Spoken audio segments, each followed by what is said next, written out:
What is up YouTube, what is up channel 1, Inphy here, and in today's video I'm going to be talking about why I've made the decision to quit playing Fantasy World Tactics. This isn't a video that I thought I'd be making this month. Certainly not this month. Maybe this year, yes, but not this month. Is a surprise to me, honestly, but it's definitely something that I want to do. So about a week and a half ago, I didn't log in to the game for a week, which is kind of unusual for me. And not only did I not log in, I felt not like I just didn't want to log in, but I actually didn't want to play the fucking game. Pretty much, and I enjoyed not logging in, which is kind of surprising because December was actually a pretty decent month. There was some good vids. It was like typically enjoyable. There was some new content coming in, but I guess I want to take this time to talk about why I've decided to stop playing this game. So before I get into it, I will say that there's nothing against anybody. Some people might say that I've quit because of certain people, but it couldn't be further from the truth. The reason I'm not playing is because I don't enjoy the game anymore, and not enjoying the game and playing it is just complete insanity. So let's talk about a few of the reasons why I think I have just been completely burned out by the game. So the first and foremost is Nexon's decision making today. They have been doing a social experiment on this game.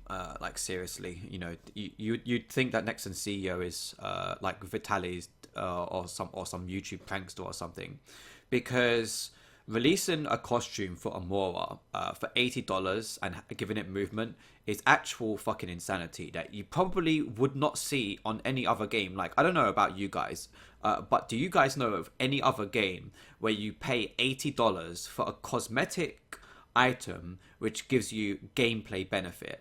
The problem is Nexon aren't consistent with their costumes. Now, I know costumes are a sore point for some people to discuss, especially in a free game with IAP, but at least be consistent. Nexon haven't done that, and this is why it's a social experiment, because we are the control group and they are just experimenting all kinds of shit on us. In the beginning, it was simple. 660 crystals for your costume, you get a few small base stats. Sometimes, it would give good base stats like crit or mastery, sometimes, less useful ones like counter and stuff. But broadly speaking, they were all fairly weak, and they were all 660 crystals. Then, of course, they had sales and stuff, which is pretty good. So sometimes people would wait for 400 crystals for the sales. The Lord costume is can be compared with masteries. For instance, you pay 1,000 crystals, you get a bunch of stats to all your heroes. Okay, no big deal. It's still a level playing field. But then you had Season 2, and they released the new costumes for the new heroes for 990 crystals. And they gave more stats than the costumes from Season 1, which is a bit strange. It's like, why would they not be consistent? Why are they now 1,000 crystals? It's like, just make them 660 crystals, give them the same amount of stats. No big deal, right? And then, of course, came the fantastic $50 costume package. And it's absolutely ludicrous how Nexon would expect people to spend $50 for stat boosts. Like, you might as well just have IAP in the actual levels, where if you're not strong enough, you just pay $20 and it doubles your attack, because IAP for stats is ridiculous. Now, what made this even worse was Amora, and honestly, Amora's costume is just the start of it. Like, it's gonna get worse from it. It's not gonna get any better. It's gonna get worse, because it's been getting worse since the day that this game came out. So they're saying, okay, you need to spend $80 for a costume for Amora, which gives movement, arguably the most crucial and important stat in the game. And they're not even saying you can't buy this separately. They're not even saying you can buy it for 1,000 crystals or 1,500 crystals or 10 or $20. They're saying you have to buy the package for you to get this, and they will not release this costume in solo. They won't do it. That will absolutely not happen. And so it's bullshit. If you were to go into a shop and you wanted a chocolate bar that costs $1, and the guy says to you, but you can buy it, but you also got to buy these crisps and this drink and this whatever else, and it's going to cost you $5. You would leave that shop and go somewhere else. And that's exactly what has happened here. It's like, I'm not the only person to leave this game over these kinds of circumstances. Loads of people have quit this game over Nexon's horrible strategy. You can't be saying, okay, on the one hand, we want people to pay money for clear benefits to their gameplay. Okay, if you want to do that, I understand mobile gaming. That's just you got to expect that, right? But then to get ripped off further and say you got to also buy all this unimportant shit that I don't want the cuckoos, I don't want the set, I don't want the fucking the jeans. Just give me the costume then. You can't even do that. So Nexon are not only being greedy, but they're being doubly greedy, and it's horrible business practice, and it's been getting worse every single month. Like the $50 costumes for like Scion and Rage, I think it was, is actual fucking insanity. And this $80 package for one hero, and this is coming from someone who's already spent that money. Like, you guys know that I spent that $80 on Parsifal, because when Parsifal came out, I was like, shit, I really like this character. You know what? I'm enjoying the game. Good job, Next, and whatever. It's a bikini skin. I kind of had to buy it. So it's not even like I'm against it, but it's the fact that that costume is now giving one movement. It's like, where do we go from there? There'll be another costume where you got to buy it for a package for $100, and it will give mastery, crit, and 2 movement.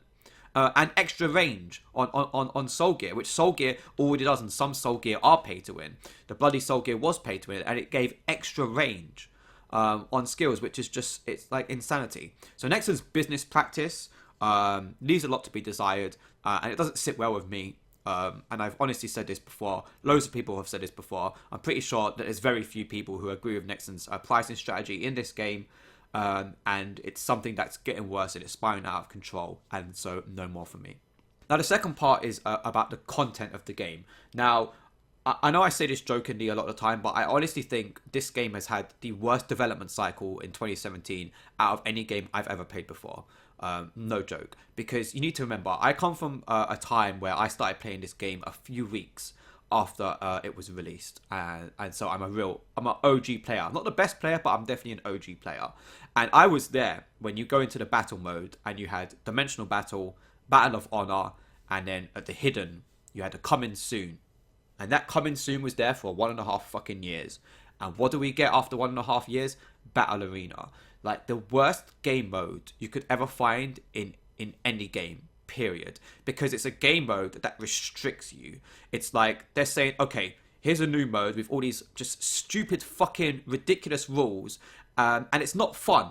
Like, if you wanna look at game modes that break the game dynamics or introduce different rules, look at Earth from League of Legends. I don't particularly like that mode, but it's very popular and people really enjoy it. You can look at other companies and see what they've done in terms of how they've created sandbox style gameplay modes for their games, and it's been enjoyable. Battle Arena was horrible. They made you do 30 battles every week. They reduced it to 10 because people were like, I don't want to do this shit. But they weren't saying, they were completely missing the point. It wasn't, okay, we're going to reduce it from 30 to 10 because you guys hate the mode. They were like, oh, it's too much effort. It's not that it's too much effort to do this mode 30 times. It's that it's unfun and it's boring. And it's like, it's also saying to me, well, half the heroes that I have leveled up, I can't even fucking use. So what's the point then? Like, what is the point of this mode? And even though they upgraded the rewards to include mod pots, it's still just a horrible weekly grind that you kind of have to do because the rewards are worth. But no one enjoys it. Like, no one goes into Battle Arena and enjoys it. And the worst thing is there's no incentive for doing more than 10 battles. It's like, you do your 10 battles and that's it. Why would you do 11 battles? You don't even get anything, or 12 or 13. There should be a mode that encourages you to play more and rewards you as you play more, and that is enjoyable as you play it more. And Battle Arena was not that. While we're on content, the first year, like 2016, there was actually a steady stream of content. 2017 was just hampered by so many fucking issues and delays, and it was all because Nexon wanted to release as much pay-to-win collab content as possible. Now, Guilty Gear and BlazBlue are quite niche fighting games. They're not super popular. They're not Street Fighter or Mortal Kombat, right? So the amount of hype for these games was actually quite small relative to the fan base of the player base of FWT. But the reason why Nexon prioritized them so much is over their actual, season 1 and season 2 content, was because that they could offer pay to win shit. It's like, even if it's not pay to win, even if it's not bloody Soul Gear, if it was a BlazBlue Soul Gear where it's 2,000 crystals or whatever it is for the special special Soul Gear package, some people aren't going to have, 6 or 8,000 crystals to spend on that. So they're going to have to spend money to get those. And so it's more like a gameplay. It's not like, oh, I care about, Mei or whatever, or whichever character. It's that I want these characters because I know that these characters are actually really strong, and I need to spend the crystals. Okay, if I don't have the crystals because I'm a free-to-play player or a $5 a month player, what do? Of course, then I have to spend money. And Nexon have prioritized this stuff over absolutely everything else in this game. You need to understand, Awakenings have been around. Season 2's been around like a year.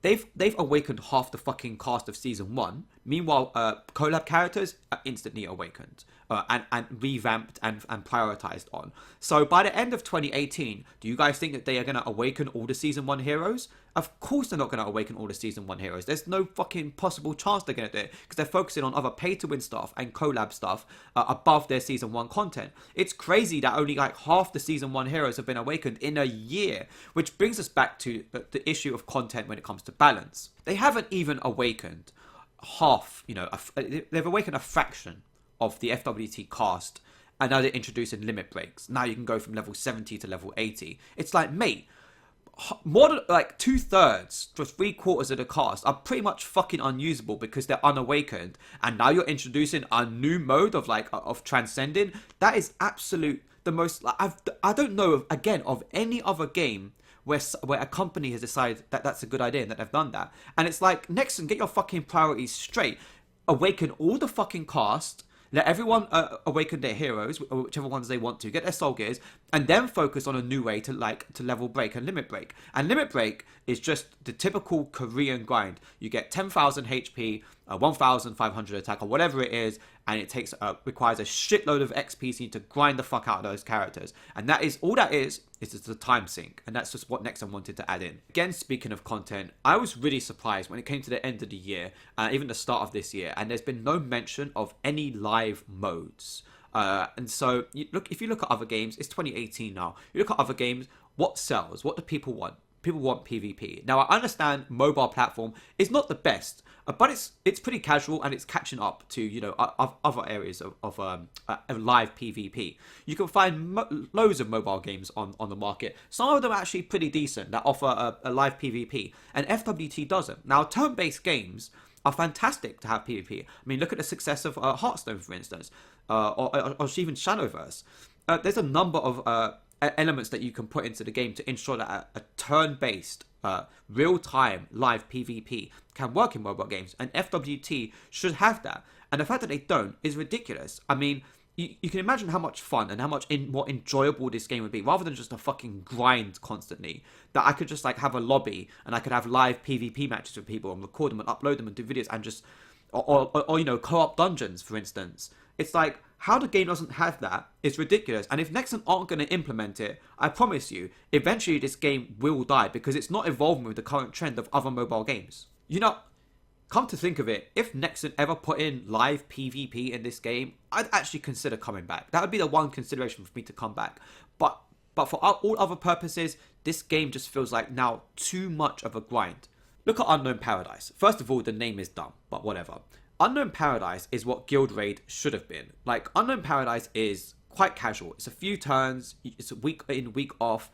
Guild Raid is fucking horrible. Now, Guild Raid has been around for, again, over a year. They've been one tiny revision to Guild Raid.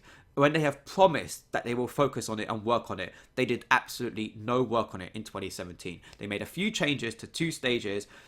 All of the Lord skills that you can use in Guild Raid are still level 1.